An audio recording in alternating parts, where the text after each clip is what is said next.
welcome to the channel. We have to talk about something. We have to talk about Mark Zuckerberg's and Facebook's sigil magic, because there's a video that's been doing the rounds lately with an interview of Mark Zuckerberg, and during the interview he takes off his hoodie and the interviewer finds something inside of his hoodie. What she finds is some sort of symbol, magical scribblings. So naturally the internet lost its mind. Everybody's sharing this video and calling him a satanic pedophile, a shape-shifting reptilian.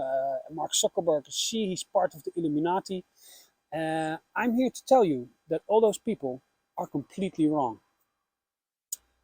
They are wrong because they are still looking at this situation within the framework that was given to us by Christianity.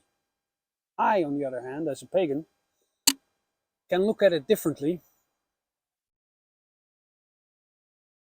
And I think if I explain this, and if we all collectively looked at this with a more open and with a more pagan mind, the picture will become much clearer, and we will see something completely else. Okay.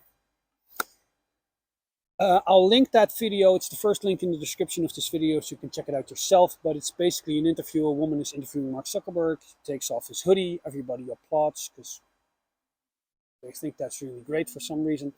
And she finds the sigil. Now, that's when the interview becomes really awkward. Mark Zuckerberg becomes really awkward, but that's not a big accomplishment because it's Mark Zuckerberg. He gets awkward really, really quickly. He starts stuttering. He goes like, well, it's just we have the Facebook mission statement on the inside of our hoodies, which is interesting because he also admits basically there are multiple people wearing those hoodies.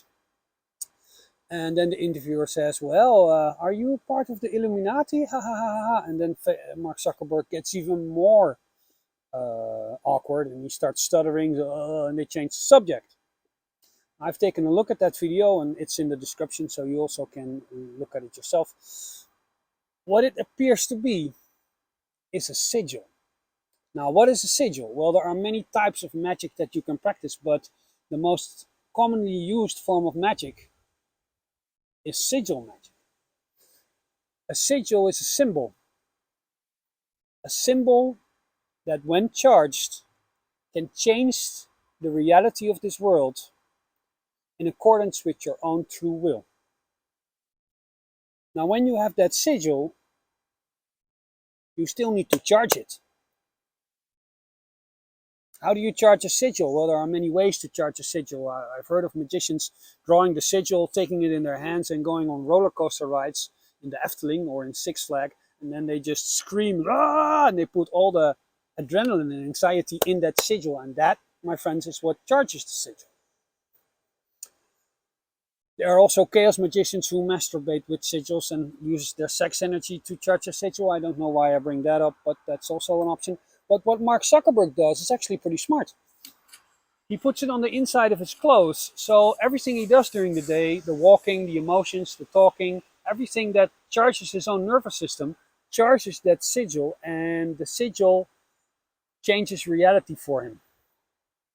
You can actually do this yourself too, not only with a sigil, but you can do this with the runes. Say you want to attract a partnership in your life. Then you take the rune of partnership, Gebo, you know, the rune that's kind of shaped like an X. And what you do is, you put it under the sole of your shoe, so that every time you walk, you charge that sigil. And you will find out that your life will become to change in accordance with the meaning of the rune. Now, why everybody's screaming satanic pedophiles? Wait a minute, it's starting to rain really badly. I'm gonna move us slightly. So, now I'm sitting under a tree, this is better. Why everybody is screaming satanic pedophiles? I don't think it's very wise. Like I said, it's more of a Christian mindset where that comes from. Because Christian mindset is, you know, Christ is everything and king. Christ is king and everything else is just devil and satanic. And, you know, because the Christian church wants you to do, you know, the Christian rituals and doesn't want you to taste any of the competition. That's how it always been. But what you do is, when you believe that Mark Zuckerberg or other high up people on the hierarchy are satanic pedophiles, is you give away a lot of your power, and you shouldn't do that. Because the number one powerful emotion that humans have is fear. And the biggest fear is fear of the unknown. And what do we know about, you know, magical rituals and stuff like that? Well, lots of people don't know anything, so it's an unknown, so their fear becomes supercharged. And also, you kind of think like these people have almost supernatural powers, which instills even more fear. So why do billionaires use magic? I'll tell you why. They use it because it works. They don't want you to do magic. They want you to get on your knees in your church or your mosque and pray to your God, and maybe your God will give you some breadcrumbs.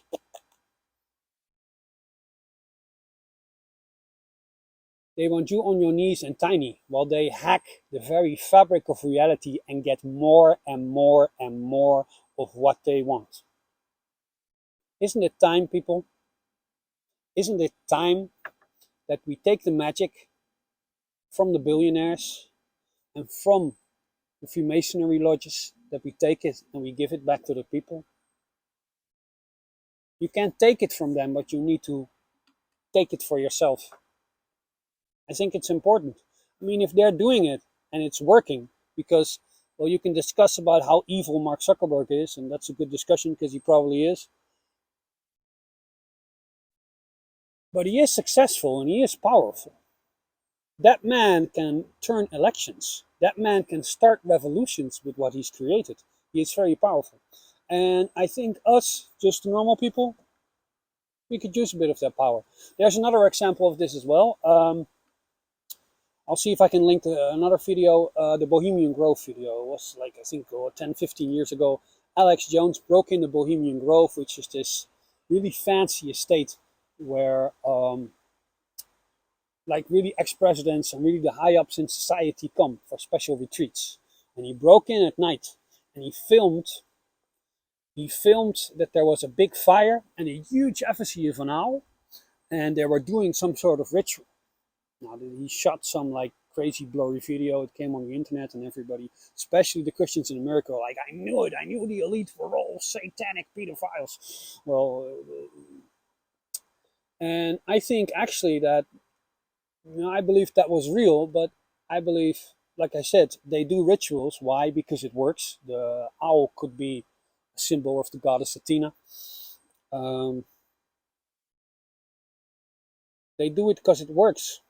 And I don't think they mind us thinking they are Satan worshippers. Because, like I said, it only gives them more power.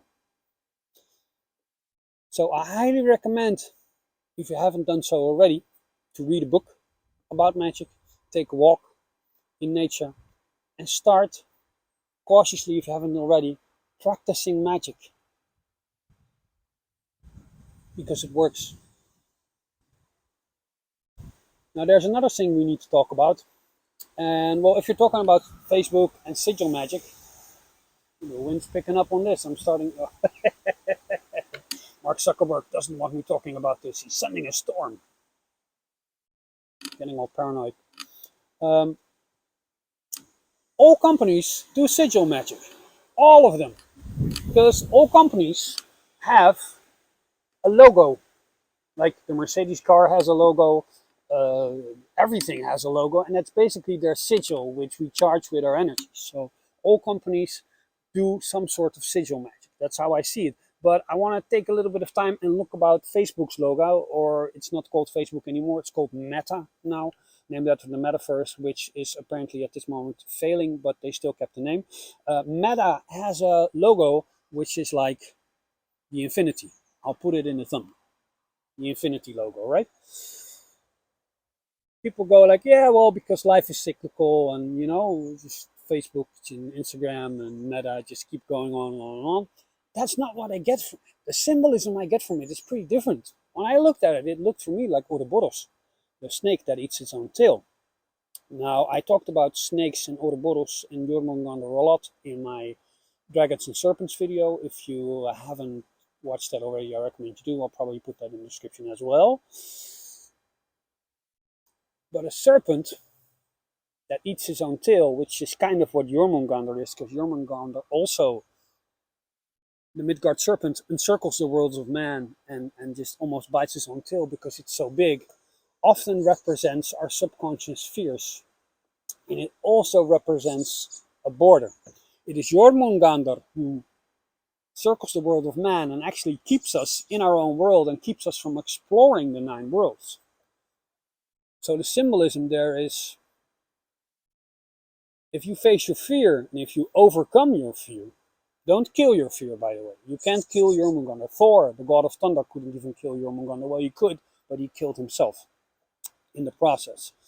So you can't kill it, but you can overcome it. Then you are free. If Facebook has that logo, which in my opinion, humble opinion, is about Jormungandr, it means Facebook is using our own subconscious fears to keep us limited in our own tiny little world. And in practice, that's true, because if you're very liberal, you follow liberal people. If you're very conservative, you follow conservative people. And therefore, it's keeping you in your own little bubble. So that's how I see the logo of Meta. If you're not already doing it, start practicing magic. They don't want you practicing magic. They want you to think it's all satanic. They want you on your knees in your churches and your mosques. Human race, get off your knees, start practicing magic. En I'll see you all next week. Ga met de goden en weeg met het web. Tot volgende week.